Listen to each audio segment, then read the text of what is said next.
मलारदेवपल्ली में लारी और मोटरसाइकिल के बीच टक्कर, जिसके नतीजे में मोटरसाइकिल पर सवार एक शख्स जान बहक, दूसरा शदीद तौर पर जख्मी। रियासत तेलंगाना के दारुल हुकूमत शहर हैदराबाद के इलाके मलारदेवपल्ली पीएस लिमिट्स में आज सुबह राजू नामी शख्स अत्तापुर से मोटरसाइकिल पर चंद्रायनगुट्टे की तरफ जा रहा था। दुर्गानगर चौराहे पर लारी ने के सामने से जा रही मोटरसाइकिल को टक्कर मार दी, जिसके नतीजे में राजू की मौके पर ही मौत वाक़ हो गई।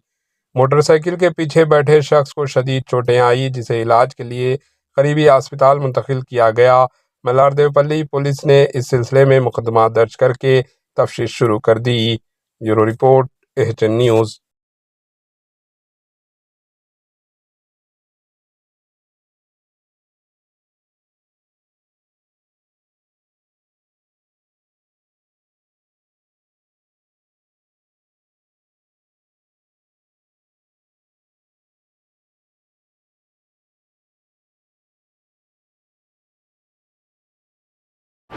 एएचएन न्यूज़ को लाइक करें, शेयर करें और सब्सक्राइब करना ना भूलें।